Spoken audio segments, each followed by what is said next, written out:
Patuloy ang pakikipag-ugnayan ng pamahalaan sa pribadong sektor, hindi lang para tugunan ang malnutrisyon sa bansa, kundi para palakasin din ang kabuhayan ng local dairy farmers. Yan ang ulat ni Denise Osorio.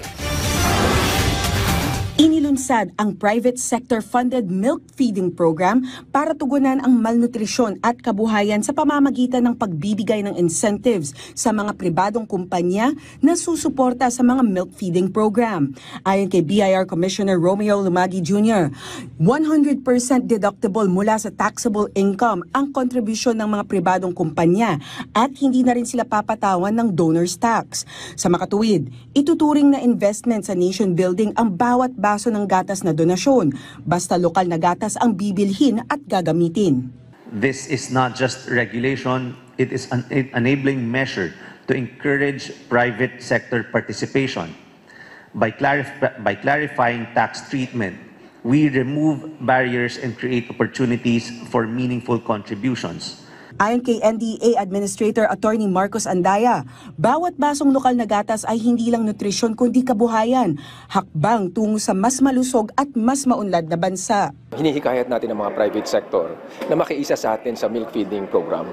Dahil alam naman natin ang milk feeding program na pinapatupad ngayon, although merong 120 days na feeding program, pero pagdating sa gatas, 15 days lang ang milk feeding program.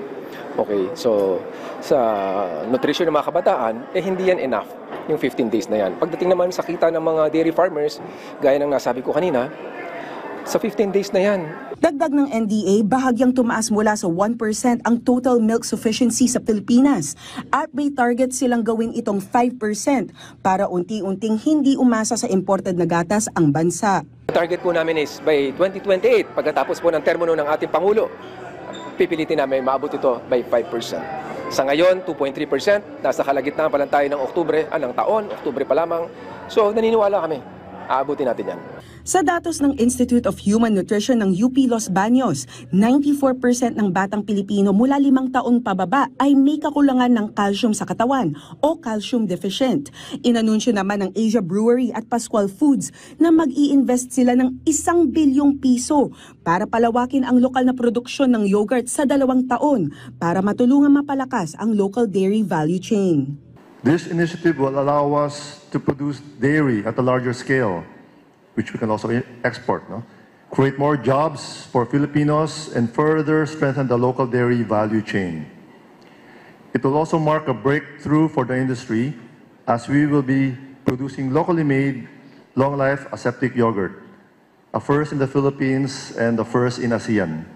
Sa patuloy na kooperasyon ng gobyerno at pribadong sektor, inaasahang mas maraming batang Pilipino ang makikinabang sa mas malawakang milk feeding program, habang sabay na lumalakas ang kabuhayan ng mga lokal na dairy farmers.